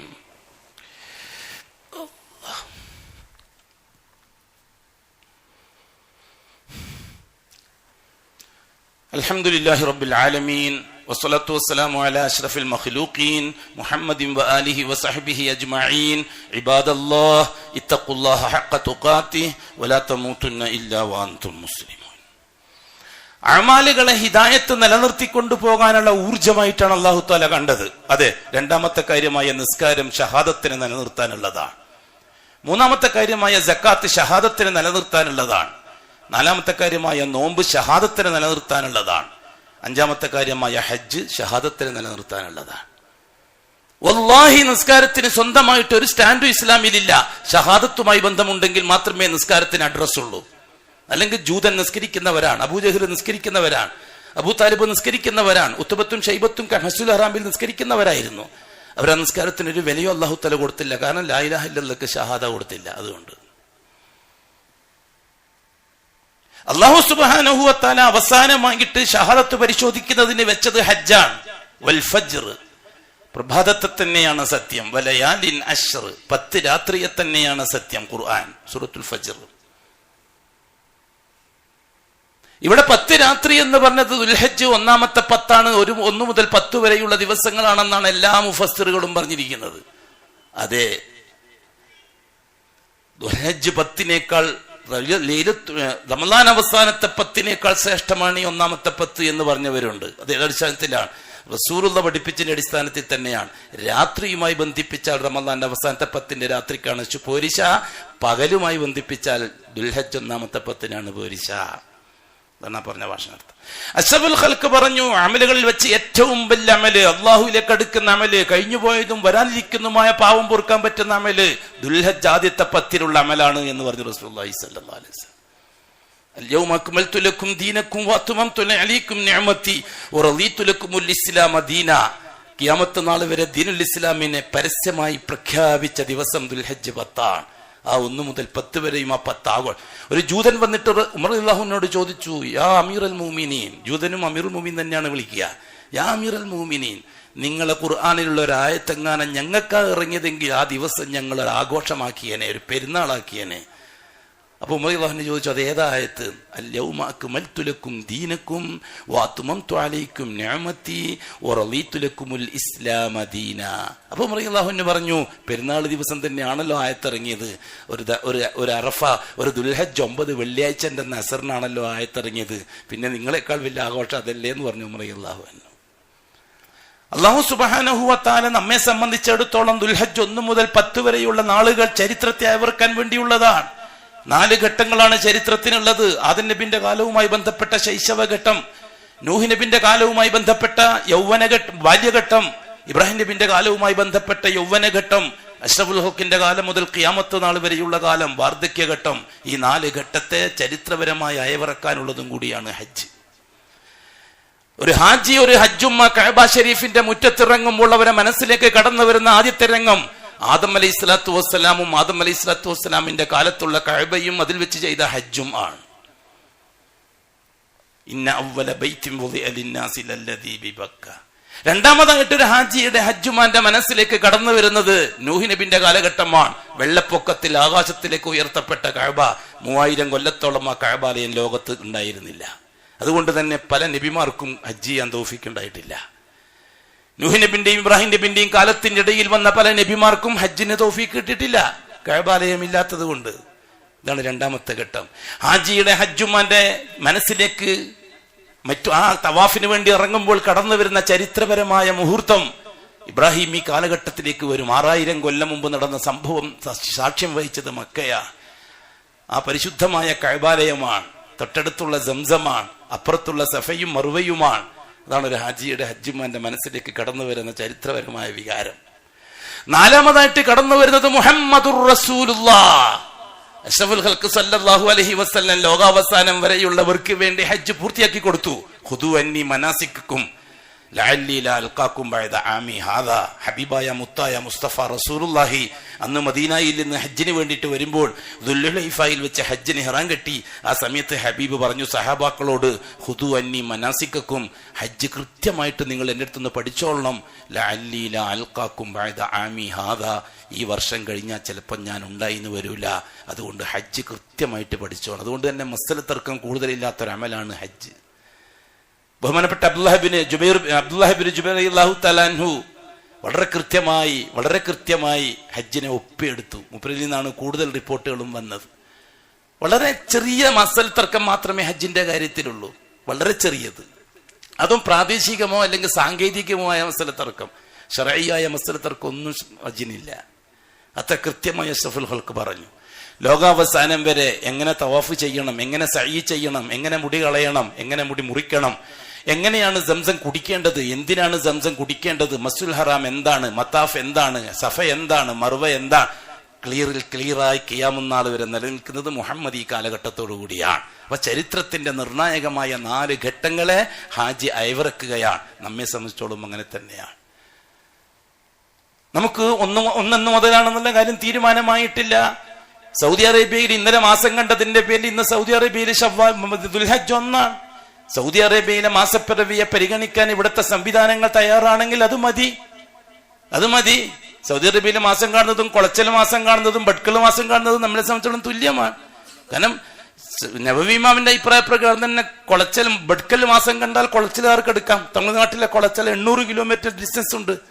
ആ 800 കിലോമീറ്ററിന്റെ ഉള്ളിൽ ഇടമാസം കണ്ടാലും എടുക്കാം. അപ്പൊ പിന്നെ അവന്റെ കിഴക്കൻ പ്രദേശത്ത് കൊടുക്കാം. അപ്പൊ ഇന്ത്യയിൽ ഒട്ടാകെ ഒറ്റ മാസപ്പിറവി മതി എന്നത് ഇമാം നബവി റഹിമഹുല്ലാന്റെ തന്നെ അഭിപ്രായമാണ്. അതിന് അഭിപ്രായ വ്യത്യാസക്കേടൊന്നുമില്ല. അതുകൊണ്ട് തന്നെ മക്ക മുക്കറമയിൽ മാസപ്പിറവി കാണുകയും ഹജ്ജിന്റെ ദൈസിപ്പിക്കുകയും ചെയ്താൽ അതനുസരിച്ച് അമൽ ചെയ്യാൻ നമുക്ക് അവകാശമുണ്ട്. പക്ഷെ അതിന് വേണ്ടപ്പെട്ടവർ അതിന് തയ്യാറാകണം. അറിഞ്ഞിടത്തോളം ഇന്നലെ മാസം കാണാത്തതിന്റെ പേരിൽ ഇന്ന് 30 നാളെ 1. അങ്ങനെയാണ് ഹിലാൽ കമ്മിറ്റി ഒക്കെ തീരുമാനിച്ചത് എന്നാണ് കേരളത്തിൽ നിന്ന് കിട്ടുന്ന വിവരം. അങ്ങനെയാണെങ്കിൽ നാളെ ആയിരിക്കും 1 ആവാം, സംവിധാനമാണ്. അതേ സന്ദർഭത്തിൽ ഷീഈ നേതൃത്വം തീരുമാനിക്കാൻ മുഅ്മിനീങ്ങൾക്ക് എന്താണ് അവകാശം? ദാറുൻ നദ്വയിൽ വെച്ച് അബൂജഹൽ യോഗം കൂടി തീരുമാനിച്ചാൽ അഷ്റഫുൽ അംഗീകരിക്കുമോ? എന്താ, അബൂജഹൽ കൃത്യമായി നിസ്കരിക്കുന്ന ആളായിരുന്നില്ലേ? അബൂജഹൽ കൃത്യമായി ഹജ്ജ് ചെയ്യുന്ന ആളായിരുന്നില്ലേ? അബൂജഹൽ കൃത്യമായി സക്കാത്ത് കൊടുക്കുന്ന ആളായിരുന്നില്ലേ? അബൂജഹൽ കൃത്യമായി സാധുക്കളെ സംരക്ഷിക്കുന്ന ആളായിരുന്നില്ലേ? അത്തരം വിശേഷണങ്ങൾ മതിയെങ്കിൽ അബൂജഹലിന്റെ ദാറുന്നതുവിന്റെ തീരുമാനം അഷ്റഫുൽ ഹക്കിന് ബാധകമാകണ്ടേ? നിങ്ങൾക്ക് തോന്നുന്നുണ്ടോ അബൂജഹലാകുന്ന ഒബിസിയുടെ തീരുമാനം അഷ്റഫുൽ ഹക്ക് അംഗീകരിക്കും തോന്നുന്നുണ്ടോ നിങ്ങൾക്ക്? എങ്കിൽ പിന്നെ ഷീഈ നേതൃത്വത്തിന് അംഗീകരിക്കേണ്ട വല്ല ആവശ്യവും നമുക്കുണ്ടോ? ഇവിടെ അന്നാസ് എന്ന് പറഞ്ഞത് ആരാണ്? അഹ്ലുസുന്നയാണ്. ലാ ഇലാഹ ഇല്ലല്ലാഹ്ന്റെ തൗഹീദ് സംരക്ഷിച്ചവർ ജാറത്തിലെത്താതെ, മുഹമ്മദ് റസൂലുള്ളാഹിയുടെ റിസാലത്ത് സംരക്ഷിച്ചവർ തരീഖത്തിലെത്താതെ. ഇവിടുത്തെ കാളി സിസ്റ്റം എന്താണ്? ഒരാൾക്ക് കാളിയാകണം. ഇവിടുത്തെ ഷീഈ സിസ്റ്റം എന്താണ്? മരിച്ചുപോയ മഹാന്മാർക്ക് കാര്യങ്ങൾ നടത്താനുള്ള ശേഷിയും നമ്മുടെ കാര്യത്തിൽ ഇടപെടാനുള്ള താക്കത്തും ഉണ്ട് എന്ന് അംഗീകരിക്കുന്നവർക്ക് കാളിയാകാൻ പറ്റുമെന്ന് ഇവിടുത്തെ ഷീഈ കമ്മിറ്റിക്കാരെ ഭരണഘടനയല്ലേ? എങ്കിൽ പിന്നെ ആ ഷീഈ നേതൃത്വത്തെ പെരുന്നാളിനും നോമ്പിനും അംഗീകരിക്കൽ എങ്ങനെയാണ്? പറ്റുകയില്ല, ഒരു കാണത്താനും പറ്റുകയില്ല. അതുകൊണ്ട് തന്നെ അഹ്ലുസുന്നയുടെ നേതൃത്വം ചിന്തിക്കേണ്ടതുണ്ട്. ഇനിയെങ്കിലും ഒന്നിക്കിൽ ഐക്യത്തോടുകൂടി തീരുമാനമെടുക്കുക. അല്ലെങ്കിൽ മക്കയെ കേന്ദ്രമാക്കിക്കൊണ്ട് നാം അമലുകളെ തർത്തീബാക്കുക. രണ്ടാലൊന്നും സ്വീകരിക്കാവുന്നതാണ്. പക്ഷെ ഒറ്റക്കൊറ്റക്ക് തീരുമാനം എടുക്കാൻ അവകാശമില്ല. മക്കത്ത് കണ്ടുകൊണ്ട് എനിക്ക് നോമ്പാണ്, മക്കത്ത് കണ്ടു എനിക്ക് വരുന്നാളെന്ന് പറയാൻ നമുക്ക് അവകാശമില്ല. കാരണം അത് ഹദീസിനെതിരാവും. അതുകൊണ്ട് തന്നെ ഇന്നു മുതൽ അല്ലെങ്കിൽ നാളെ മുതൽ അങ്ങോട്ടുള്ള ദിവസം നാം പരിശുദ്ധിക്കുക, വളരെ കൃത്യമായി സൂക്ഷിക്കുക. പകലത്തെ ഇബാദത്തുകൾ റമളാനിൽ ശ്രദ്ധിച്ചതുപോലെ ശ്രദ്ധിക്കുക. രാത്രി കുറച്ചെങ്കിലും നേരത്തെ എഴുന്നേൽക്കുക. അള്ളാഹുവിനോട് കരഞ്ഞ് ദുആ ചെയ്യുക. ഈ 1 മുതൽ 10 വരെയുള്ള ദിനരാത്രങ്ങൾ മുസ്ലിം ലോകത്തിന് വളരെയധികം നേട്ടങ്ങൾ ഉണ്ടാക്കാൻ പറ്റുന്നതാണ്. അതുകൊണ്ട് അഹ്ലുസ് സുന്ന ശ്രദ്ധിക്കണം. തൗഹീദിന്റെ വക്താക്കൾ മുവഹിദുകൾ ശ്രദ്ധിക്കണം. അവർക്കാണ് അള്ളാഹു ആ യോഗ്യത കൊടുത്തിരിക്കുന്നത്. വല്ലാഹി ശിയാക്കളെ യോഗ്യത അള്ളാഹു ആകാശത്തിൽ അംഗീകരിക്കുകയില്ല. അതുകൊണ്ട് തന്നെ മുസ്ലിം കാര്യത്തിൽ ഇടപെടാൻ അവർക്ക് യോഗ്യതയുമില്ല, അർഹതയുമില്ല, എന്നിട്ട് കാര്യവുമില്ല. അതേ വിധത്തിൽ മുവഹിദുകൾ, ഞാൻ നേരത്തെ സൂചിപ്പിച്ചതുപോലെ ഹിദായത്തിന്റെ പശ്രമ ലഭിച്ചവർ, എനിക്ക് എൻ്റെ അല്ലാഹ് മാത്രം, എനിക്ക് എൻ്റെ റസൂല് മാത്രം. ലാ ഇലാഹ അഷ്ഹദു അല്ലാ ഇലാഹ ഇല്ലല്ലാഹ്, അഷ്ഹദു ഞാൻ ജീവിച്ച് തെളിയിക്കാൻ തയ്യാറാണെന്ന് അല്ലാഹ് ഉറപ്പ് കൊടുക്കുന്നു. എന്ത്? അല്ലാ ഇലാഹ ഇല്ലല്ലാഹ്. എനിക്ക് എന്ത് പ്രശ്നം ഉണ്ടെങ്കിൽ എൻ്റെ അല്ലാഹനെ മാത്രമേ ഞാൻ ബന്ധപ്പെടുകയുള്ളൂ, ഞാൻ തെളിയിക്കാൻ തയ്യാറാണ്. അതാണ് അഷ്ഹദു. അല്ലാഹു ചോദിക്കുന്നു, നീ എങ്ങനെയാണത് തെളിയിക്കുക? നിന്റെ ബുദ്ധി അനുസരിച്ചാണോ, നിന്റെ ലോജിക്ക് അനുസരിച്ചാണോ, സയൻസ് അനുസരിച്ചാണോ? പറ്റൂല. ഞാനൊരു റസൂലിനെ അയക്കുന്നുണ്ട്, ആ റസൂല് കാണിച്ചു തന്നനുസരിച്ച് വേണം. ഏറ്റു അല്ലാഹുവേ അഷ്ഹദു അന്ന മുഹമ്മദൻ റസൂലുള്ളാഹ്, അഷ്ഹദു ഞാൻ തെളിയിക്കാൻ തയ്യാറാണ്, അന്ന മുഹമ്മദൻ അബ്ദുല്ലാന്റെ പൊന്നുമോൻ മുഹമ്മദ് നിന്റെ റസൂലാണ്. അത് ഞാൻ ജീവിച്ച് തെളിയിക്കും, ഞാൻ ജീവിച്ച് തെളിയിക്കും. ഇന്നലെ വരെ താടി പഠിക്കുന്ന ഒരാൾ ബാർബർ ഷാപ്പിലെത്തി. താടി അയാൾ ഒപ്പിക്കാൻ പറഞ്ഞപ്പോൾ ബാർബറുകാരൻ ചോദിച്ചു, എന്താ ആചാര്യ പറ്റിയത്? ഇന്നലെ വരെ പഠിച്ച നിങ്ങൾ എന്താ ഇന്ന് താടി ഒപ്പിക്കാൻ പറയുന്നത്? എടാ, എനിക്ക് അഷ്ഹദു അന്ന മുഹമ്മദ് റസൂലുള്ള മനസ്സിലായടാ. ഞാൻ എന്ത് ചെയ്യുന്നുണ്ടെങ്കിലും എൻ്റെ അടുക്കള തൊട്ട് അങ്ങാടി വരെ എന്ത് വിഷയത്തിലും ഞാൻ മുഹമ്മദി റിസാലത്തിനെയാണ് ഫോളോ ചെയ്യേണ്ടത്. ഞാൻ ഇതുവരെ ജഹാലത്താണ് ഫോളോ ചെയ്തത്. അതുകൊണ്ട് ഞാൻ ക്ലീൻ ഷേവ് ചെയ്തത്. എൻ്റെ ഹബീബായ മുഹമ്മദ് മുസ്തഫ റസൂലാണെന്ന് ഞാൻ അള്ളാഹ്ക്ക് കരാറ് കൊടുത്തിട്ടുണ്ട്. അതുകൊണ്ട് ഞാൻ താടി വടിച്ചാൽ ആ കരാറിനെതിരാണ്. അതുകൊണ്ട് ഞാൻ ഇന്നു മുതൽ താടി വടിക്കൂല. അതാണ് ഷഹാദ. ഒരു ചെറിയ ഉദാഹരണം പറഞ്ഞതേ ഉള്ളൂ. അതാണ് ഷഹാദ, അതാണ് അഷ്ഹദു അന്ന മുഹമ്മദ് റസൂലുള്ളാഹ്. അതാണ് യോഗ്യത. ആ യോഗ്യതയുള്ളവരാണ് ലോകത്തിന് വേണ്ടി ദുആ ചെയ്യാൻ അർഹതപ്പെട്ടവർ. അതുകൊണ്ട് മുവഹിദുകൾക്ക്, സലഫികൾക്ക് ജോലി കൂടുതലാണ്. ഇവിടുത്തെ എല്ലാവരുടെ കാര്യവും ശ്രദ്ധിക്കണം, സ്വന്തം കാര്യം ശ്രദ്ധിക്കണം, കുടുംബം, നാട്ടുകാര്, വീട്ടുകാര്, ഇവിടുത്തെ ഷിയാക്കള്, ഹിന്ദുക്കള്, ക്രിസ്ത്യാനികള്, ജൂതന്മാര്, എല്ലാവരുടെ ദുനിയാവിന്റെ കാര്യവും എല്ലാവരുടെ ഹിദായത്തിന്റെ കാര്യവും അള്ളാഹിനോട് പറയാൻ ഏൽപ്പിക്കപ്പെട്ട ഇവിടുത്തെ ന്യൂനപക്ഷം വരുന്ന മുവഹിദുകളാണ്. അതുകൊണ്ട് ജോലി മറക്കണ്ട. ഇതെന്നെ ഓർമ്മിപ്പിക്കുന്നു, നിങ്ങളെയും ഓർമ്മിപ്പിക്കുന്നു. അലാ വ ഇന്നല്ലാഹ സുബ്ഹാനഹു വ തആല അമറനാ ബിസ്സലാത്തി അലൈഹി അംറ ഫഖാല മുഖ്ബിറൻ വ ആമിറ ഇന്നല്ലാഹ വ മലായികത്തുഹു യുസല്ലൂന അലൻ നബി യാ അയ്യുഹല്ലദീന ആമനു സല്ലു അലൈഹി വസല്ലിമു തസ്ലീമാ വഖാല അലൈഹി സ്വലാത്തു വസ്സലാം മൻ സല്ല അലയ്യ വാഹിദതൻ സല്ലല്ലാഹു ബിഹാ അലൈഹി അശ്റ അല്ലാഹുമ്മ സല്ലി അലാ മുഹമ്മദ് വഅലാ ആലി മുഹമ്മദ് كما صليت على إبراهيم وعلى آل إبراهيم وبارك على محمد وعلى آل محمد كما باركت على إبراهيم وعلى آل إبراهيم في العالمين إنك حميد مجيد اللهم رضنا شفيع خلفائه الراشدين المهديين أبي بكر وعمر وعثمان وعلي رضي الله عن كل واحدهم أجمعين وارض عنا معهم برحمتك يا أرحم الراحمين اللهم اغفر للمؤمنين والمؤمنات والمسلمين والمسلمات الأحياء منهم والأموات اللهم إنك مجيب الدعوات وقاضي الحاجات طيب ثرانا وثراهم واجعل الجنة مأوانا ومأواهم اللهم أصلحنا وأصلح أئمتنا وأمتنا وولاتنا وولاة أمورنا اللهم اجعل أمورنا بأيدي خيارنا حتى يقودنا إلى الخير من هو خير منا اللهم أصلح أمور المسلمين اللهم ألف بين قلوب المسلمين الموحدين وأصلح ذات بينهم يا رب العالمين اللهم أعزنا وأعز الإسلام والمسلمين اللهم أذل الشرك والمشركين اللهم مزق المملكة المشركين الكافرين الحربيين الظالمين اليهود والنصارى والشيعيين بعزتك وقدرتك يا رب العالمين وصلى الله على خير خلقه محمد وآله وصحبه أجمعين والحمد لله.